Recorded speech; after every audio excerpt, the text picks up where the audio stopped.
con Alex Char, con David Barguil del Partido Conservador, ustedes se sentaron y dijeron, bueno, este es el programa de gobierno, ustedes que tienen intereses políticos, clientelistas, que han estado en el gobierno del presidente Iván Duque, se van ahora a adherir simplemente a un programa y en un eventual gobierno mío no vamos a hablar de puestos, no vamos a hablar de qué van a hacer ustedes. ¿Cómo es esa negociación con ellos? Mire, no he hablado nada de esos con ellos. Solo he hablado con ellos. Es más, yo les gané en la consulta. Yo les gané. Y una vez ganamos, es un equipo y todos dijeron, lo apoyamos.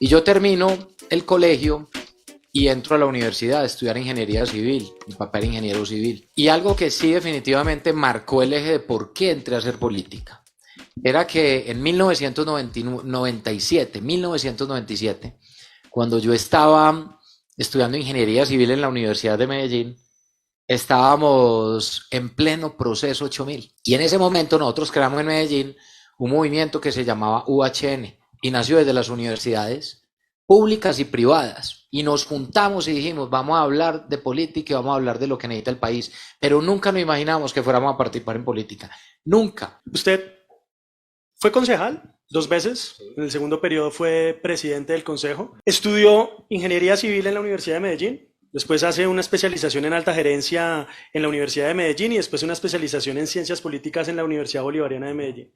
Concejal, o sea, básicamente todos sus trabajos han estado en Medellín. ¿Qué visión de país le trae usted a Colombia cuando mucho de su trabajo, por no decir todo su trabajo, ha estado en Medellín? Yo hace poco estaba por ahí en un debate, un análisis, y alguien decía, oiga, pero entonces alguien que viene de las regiones y de lo local, ¿cómo va a ser presidente de Colombia? Y yo, venga, ¿cómo así? Es que Colombia es un país de regiones. Colombia es un país de regiones y muchas veces ese mismo centralismo lo que ha hecho que muchas veredas en la misma Cundinamarca queden aisladas del desarrollo, lo mismo que le pasa a Chocó, lo mismo que le pasa a Amazonas, lo mismo que le pasa al Bichada. Y entonces yo sí respondía y decía, no, ¿sabe cuál es el problema más bien? Es cuando hay gente que llega a cargos nacionales, entonces nombran de sopetón a un ministro que nunca conoce ni siquiera un barrio ni una vereda y no salen de la oficina.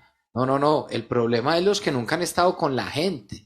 Yo goberné una ciudad, como Medellín, una ciudad que tiene 2,5 millones de habitantes, y que yo resolvía los problemas era puntualmente en el barrio con la gente. Yo nunca goberné desde la oficina, y yo sé lo que necesita la gente del país porque además me lo he recorrido. Yo me he recorrido el país de punta a punta.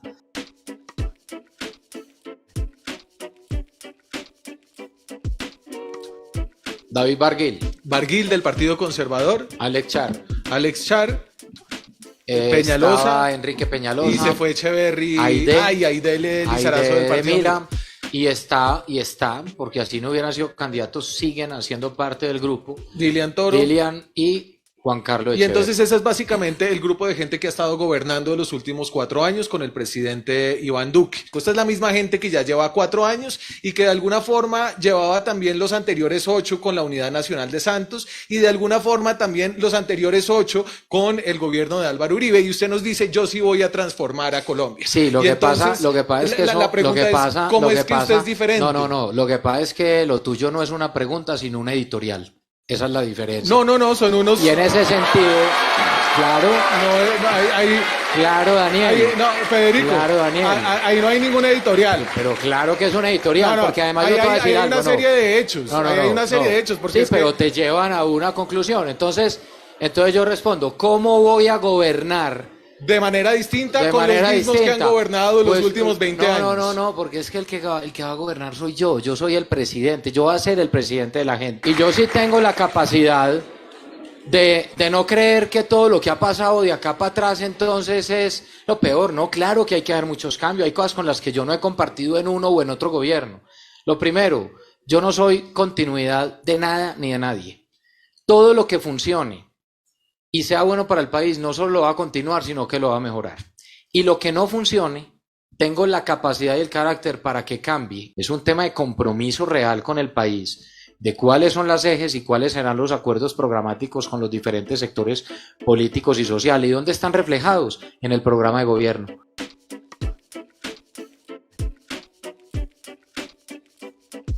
Esto no es tan sencillo como algunos van y dicen, elimino el IVA. y elimino el IVA y venga, y entonces usted ¿dónde va a tener los recursos para los programas sociales? Yo no estoy planteando hoy de manera irresponsable ni diciéndole al país fórmulas mágicas.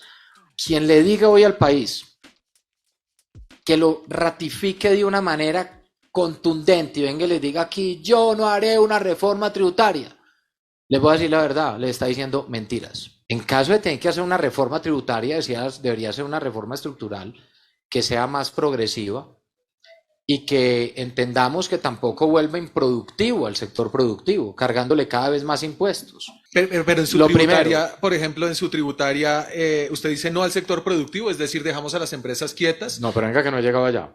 ¿No ha llegado allá? ¿Va a llegar allá? No voy a llegar allá. Voy desarrollando la idea. Nosotros tenemos tres cosas que hay que hacer primero antes de una reforma tributaria. Estoy proponiendo una reducción del 10% de la burocracia y de gastos burocráticos para que vaya a la inversión social. El segundo elemento, que hoy hay acumulado en el fondo de regalías 14 billones de pesos, la cifra de la última reforma tributaria. 14 billones de pesos fue lo que se recogió en la última reforma. Y hoy hay 14 billones represados que no se ejecutan en las regiones del fondo de regalías. ¿Por qué? Porque mucha alcaldía. Pero esa no es plata del gobierno, es plata de las regiones. ¿Cómo así? Pues porque el fondo de regalías transfiere la plata a las regiones, no es plata que se pueda utilizar en el presupuesto nacional. Que usted como presidente, si logra hacerlo, pueda disponer de esa plata. Pero plata es plata. La tercera, ¿cuál es? Lo mencionaste, Daniel. Yo creo que nada tiene que estar haciendo el Estado administrando bienes de la mafia. Hoy en activos de bienes de la mafia hay aproximadamente 20 billones en activos. Deberían salirse esos activos, venderse y que se conviertan en activos permanentes sociales, en educación, en vías, en salud. Entonces todo el escenario de una reforma tributaria no es así ya, venga y miremos cuál es el escenario. Hemos dicho que el tema de impuesto de renta para las empresas, por ejemplo, para las micro y pequeñas y medianas empresas, hemos dicho bajarle una tasa del 33 al 24. Yo lo que creo es que el Estado tiene que ser socio, no verdugo. Miren lo que viene pasando. ¿Y el impuesto a personas naturales y a dividendos no le gusta? A patrimonio es uno de los temas que se tiene que revisar y podría ser a partir del 2023 una sola vez, pero es algo que está revisando el equipo técnico. Yo sí le pido a la gente cuidemos la democracia y cuidemos las libertades. Vote por el que le guste, pero tenga mucho cuidado. Cuál es el futuro que pudiera llegar a tener el país y sus hijos y sus familias. Y eso yo creo que tiene que ser el llamado y que preservemos también las instituciones. ¿Y entra tranquilo con el sistema electoral a la primera vuelta? Daniel, a mí sí me parece muy grave